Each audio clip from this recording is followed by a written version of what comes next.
तब भी क्या एस्टैब्लिश होगा कि वो दोस्त के नाम से, ये क्या दोस्त है? दोनों दोस्त है,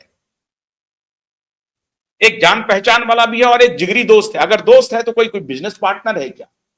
इस सबका डिटेल कोलकाता म्युनिसिपल कॉरपोरेशन के पास पहुंच चुका है। बल्कि आप कह लीजिए कि शुभेंदु अधिकारी ने जब फाल्टा में भाषण दिया कि कोर छे दादा, हमारे पास सारा डिटेल है, अभी तो हम 4 लोगों के नाम बता रहे हैं और इतने प्रॉपर्टीज के डिटेल दे रहे हैं, अभी और आएंगे।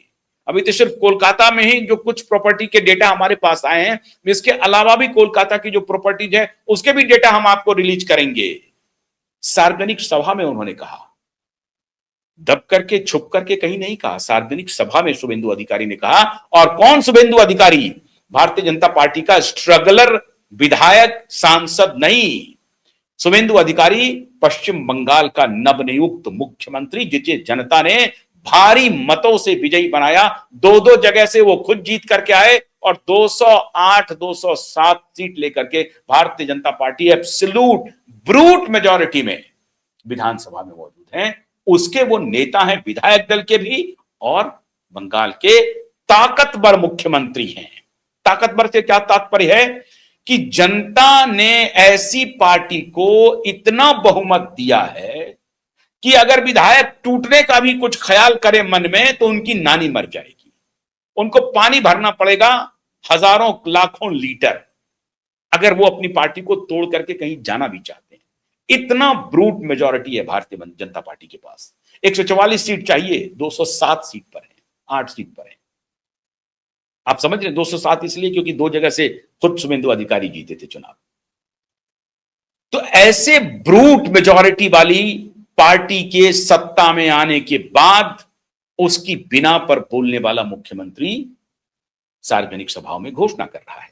तो देवलेना विश्वास ने कहा कि मेरे पास फोन आया, मुझे दबाव दिया गया, मुझे बुरा भला कहा गया, मुझे परेशान किया गया और मैं इतना परेशान हो गई कि आखिर में मैंने तय किया कि मैं इस्तीफा चेयरपर्सन के पद से दे दूंगी और मैंने इस्तीफा भेज दिया। मैं और परेशानी नहीं झेल सकता। बहुत दबाव में देवलीना विश्वास काम कर रही थी। आप सोचिए इन गुंडों की। एक महिला पार्षद है, जिस पार्टी की मुखिया महिला है, उस महिला पार्षद को, अब पढ़ी लिखी है, ऐसा नहीं है कि वो अनपढ़ गवार महिला है, नहीं, वो पढ़ी लिखी महिला है जो पार्षद है। वो कह रही हैं कि मेरे ऊपर, मुझे इतना परेशान किया गया रात भर में, जिस समय से ये चस्पा हुआ है नोटिस उनके प्रॉपर्टीज पे, उसके बाद से मुझे इतना परेशान किया गया कि मैं अपना आपा खो गई और आखिर में मैंने तय किया कि मैं चेयरपर्सन के पद से इस्तीफा दे दूंगा।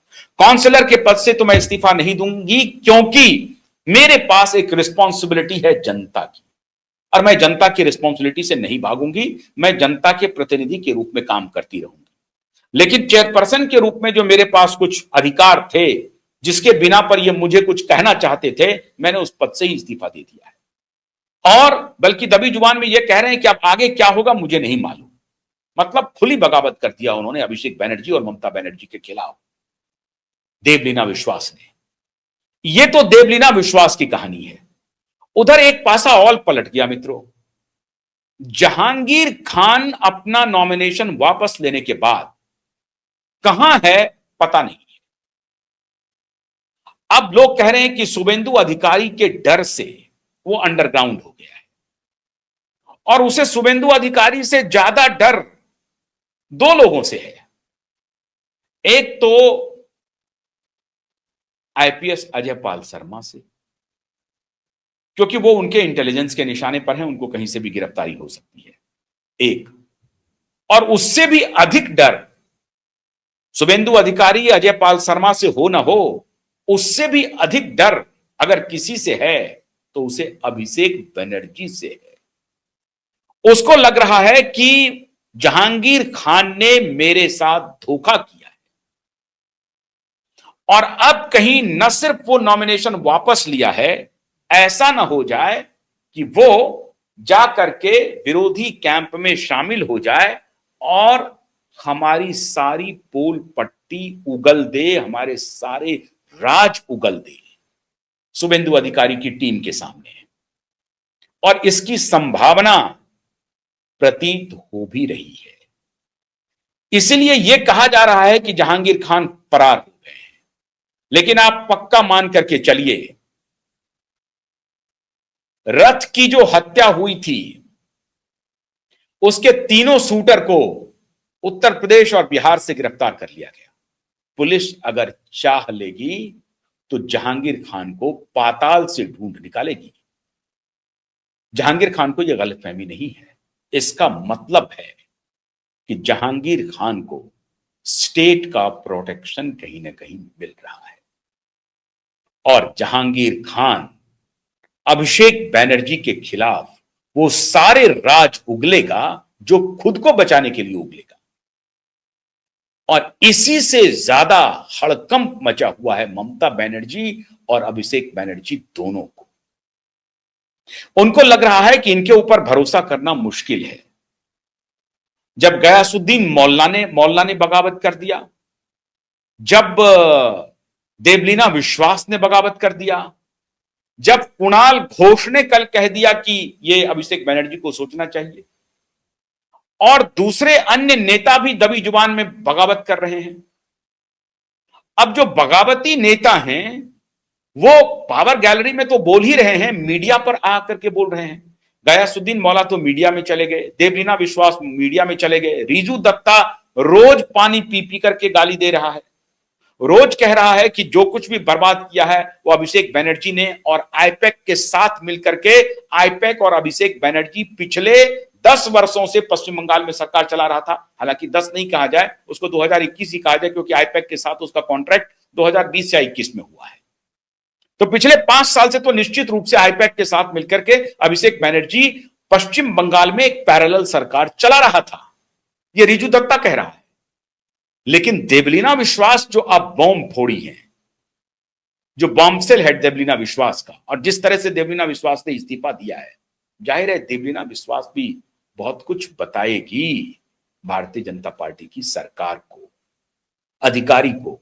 उनको अधिकारी के साथ मिलकर काम करना है। उनको पता चल गया है कि अभिषेक बैनर्जी अब नहीं बचेंगे, और अगर देवलीना विश्वास ने चेयरपर्सन के पद से इस्तीफा दिया है तो इसका मतलब है कि देवलीना विश्वास को मालूम था कि इस जगह पर अवैध प्रॉपर्टीज हैं, और आज जो चिपका है, हो सकता है देवलीना विश्वास की उसकी भूमिका हो, नोबडी नोज। अगर अभिषेक बैनर्जी देवलीना विश्वास से पूछ रहे हैं कि आपने कुछ क्यों नहीं किया, कैसे ये प्रॉपर्टी का लिस्ट निकला, किसने दिया, अभिषेक बैनर्जी को शक है कि देवलीना विश्वास ने इस प्रॉपर्टी के लिस्ट तैयार करने में भूमिका निभाई है, और इस शक के बिना पर देवलीना विश्वास को परेशान किया जा रहा है। लेकिन किस किस को अभिषेक बैनर्जी बचाएंगे? गयासुद्दीन मुल्ला को बचाएंगे, कुणाल घोष को बचाएंगे। कुणाल घोष हालांकि कैमरे पर आकर के ये तो बोल रहे हैं कि अभिषेक बैनर्जी को जवाब देना चाहिए। अब पर्दे के पीछे वो क्या क्या बोल रहे होंगे और कहां कहां बोल रहे होंगे? मित्रों, जब सत्ता जाती है तो डूबते हुए नाव पर सबसे ज्यादा जो जंप करता है उसमें चूहे होते हैं। ये सारे चूहे अब भाग जाएंगे, कोई शेर नहीं बचेगा। एक शेरनी अपने को साबित करने की कोशिश कर रही है, सयानी घोष। उन्होंने कल ट्वीट किया है कि हमारे खिलाफ विशियस कैंपेन चलाया जा रहा है, ये चलाया जा रहा है, मैं शेरनी हूं, मैं डरूंगी नहीं, मैं कवि गुरु के जन्मभूमि से आती हूं, मैं मान वाले सम्मान वाले जन्मभूमि से आती हूं, तो कवि गुरु के जन्मभूमि पर मैं मर्दानी की तरह लड़ूंगी। कोई बात नहीं, सैनिक घोष जी लड़िए, कोई आपत्ति नहीं है। अब आपको कौन ट्रोल कर रहा है, आप किसको ट्रोल कर रही हैं, भगवान जाने। लेकिन आपका साहस कब तक रहेगा? हो सकता है कि लंबे समय तक आपका साहस रहे।